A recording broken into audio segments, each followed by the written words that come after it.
It was a cold November evening when Owen Calloway walked into the 42nd Street subway station in New York City. The city was alive with its usual chaos, horns blaring, neon lights flickering against wet pavement, the scent of roasted peanuts and damp concrete mixing in the crisp autumn air. Owen moved through the crowd like a shadow, his long coat brushing against the tiled floor, his hands tucked deep into his pockets. Security cameras caught his every move. At precisely 8:11 p.m., he entered through the turnstiles, swiping his Metro card with practiced ease. His face was unreadable, his eyes locked forward as if on a mission. The station was bustling, filled with tired office workers, distracted teenagers, and street musicians strumming out their final tunes before the last rush of commuters passed through. To anyone watching, Owen was just another face in the crowd. But he never left the station. The footage showed him moving toward the downtown platform. He waited, occasionally glancing at his watch. At 8:17 p.m., the train pulled in, its metallic exterior reflecting the harsh fluorescence of the underground world. The doors slid open. Passengers stepped out, others stepped in. The crowd jostled around him, a sea of movement and muffled conversations. Then Owen was gone. Not a single camera showed him boarding the train. There was no footage of him stepping back from the edge or walking toward an exit. It was as if he had vanished into thin air. Detective Eleanor Grayson was assigned the case 2 days later, after Owen's sister, Emily Calloway, filed a missing person report. The NYPD initially treated it as another routine disappearance. A man who might have skipped town, fallen into debt, or simply chosen to start fresh somewhere else. But as Grayson combed through the evidence, she felt a gnawing unease settle in the pit of her stomach. The subway station's security system was one of the most advanced in the city. Multiple angles, infrared monitoring, facial recognition. Yet not a single camera captured Owen's exit. The train's manifest showed no record of him boarding. Witnesses on the platform couldn't recall seeing anything unusual. And yet he had been there.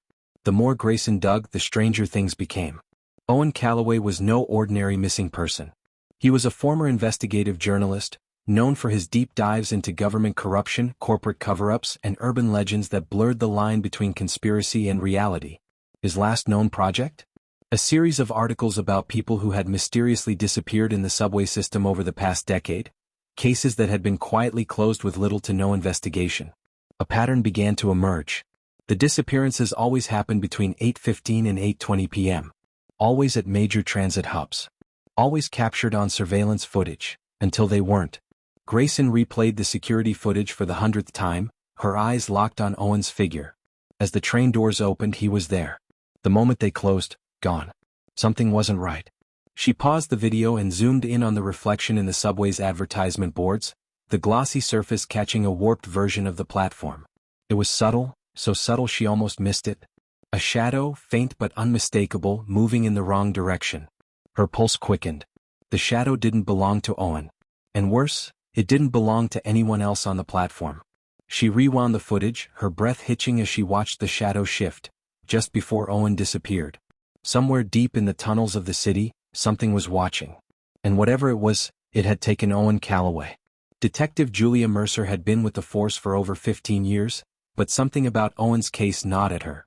She requested access to the raw security footage from the subway's control center, determined to find what everyone else had missed. And then she saw it. At 8:17 p.m., Owen walked towards the edge of the platform. A train arrived, blocking the view momentarily. When it departed, Owen was gone. But something was off. The people standing near him before the train arrived seemed unchanged. They didn't look surprised. No one reacted. As if Owen had never been there at all. Mercer rewound the footage, frame by frame, until she spotted something chilling. Just as the train doors opened, a shadow moved in the reflection of the subway's advertisement boards. A shadow that did not match anyone on the platform. Determined to uncover the truth, she took the footage to a forensic analyst, hoping to enhance the image. Hours passed as they worked, tweaking the brightness, adjusting contrast, filtering out noise. And then, it appeared. A shape. A figure. It was Owen. But something was wrong with his reflection. His face was blurred, distorted, as if he were screaming in silence. His hand was outstretched, reaching for something, or someone. A chill ran down Mercer's spine. She needed more answers. Tracking down Owen's last known contacts, she visited Emily Calloway. The young woman was distraught, clutching a worn-out notebook belonging to her brother. "He told me he was onto something," Emily whispered. He said people were disappearing and no one was talking about it. He thought someone, or something, was covering it up. Mercer flipped through the pages. They were filled with names, dates, subway stations, patterns. And one phrase written over and over again in the margins. The reflection always knows. Mercer exhaled sharply. The subway wasn't just swallowing people up. Something inside it knew who to take. Determined to trace Owen's last steps, she ventured into the subway alone at the exact same time he had disappeared. The station was eerily quiet, the usual hum of the city feeling distant, muted. She stood in the same spot Owen had, staring at the advertisement board. Her own reflection stared back. And then it moved. Not her. Her reflection. It smiled. And then everything went black. Darkness. A deep, suffocating void. Detective Julia Mercer's mind swam as she regained consciousness. A sharp, metallic scent filled her nostrils. The cold, damp ground beneath her hands was rough and uneven, like old concrete soaked in centuries of filth. A distant sound, dripping water echoing through tunnels, sent a shiver down her spine. She blinked, her vision adjusting to the dim glow of flickering fluorescent lights. Where was she? The last thing she remembered was the subway station, her reflection, moving on its own. And then, nothing. Slowly she pushed herself up. The space around her was vast yet enclosed, an abandoned tunnel stretching in both directions. The walls were covered in strange markings, symbols she didn't recognize, etched deep into the stone like warnings left by those who had come before her. Then she heard it. A whisper. It wasn't in her head. It was real. Nearby. Help me.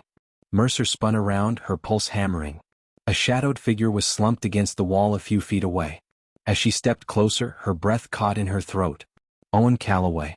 He was alive. But barely. His eyes, wide with terror, met hers. His lips trembled as he spoke again, voice hoarse and broken. They're watching. They know we're here. A chilling sound echoed through the tunnel, something moving in the darkness. Something not human. And then the lights went out.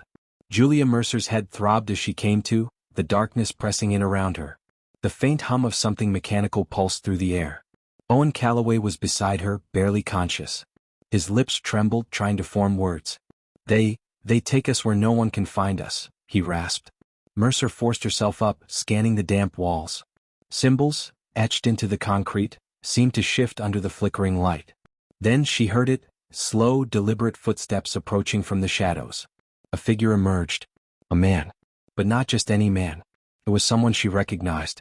Detective Mercer, the figure said, his voice eerily calm. I was hoping you'd make it this far. Her breath caught in her throat as the man stepped into the dim light. It was her captain. And he was smiling. Mercer's breath came in shallow gasps as she stared at her captain. His normally kind face was devoid of warmth, his expression unsettlingly calm. I knew you wouldn't let this go, he said, stepping closer. His shadow stretched unnaturally long against the damp tunnel walls. You always had a habit of digging too deep. Owen groaned beside her, struggling to sit up. Mercer, don't listen to him, he choked out. They're part of it. Mercer instinctively reached for her weapon, but her holster was empty. The captain smirked. Oh, Julia, he sighed. You think I didn't prepare for this? He motioned behind him and suddenly two figures emerged from the darkness. Their faces were covered in tactical masks, their presence exuding an eerie stillness. This isn't just about Owen, is it? Mercer demanded, steadying herself. You've known all along. The captain tilted his head. I know more than you could ever imagine.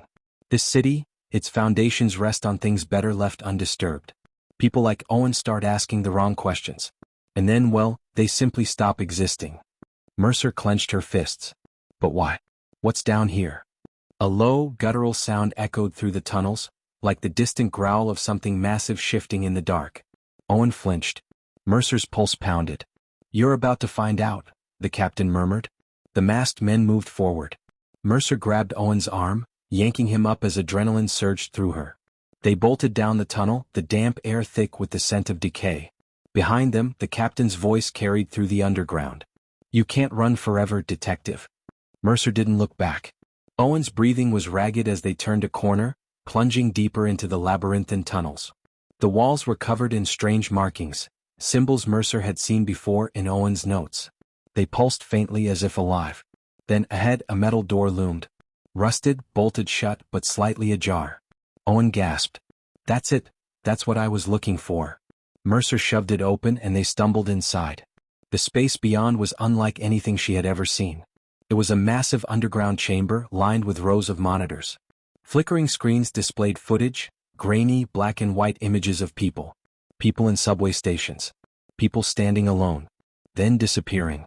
Owen's voice trembled. This is where they keep the records, proof that they exist. Mercer swallowed hard. Who? Before Owen could answer, the door behind them slammed shut. And then the lights flickered out. A whisper, inhuman and chilling, brushed against Mercer's ear. You shouldn't have come here. Secrets buried beneath the city don't stay hidden forever. The question is, how many more will disappear before the truth finally comes to light? If you think you know the subway, think again. And next time you step onto a platform alone, be careful.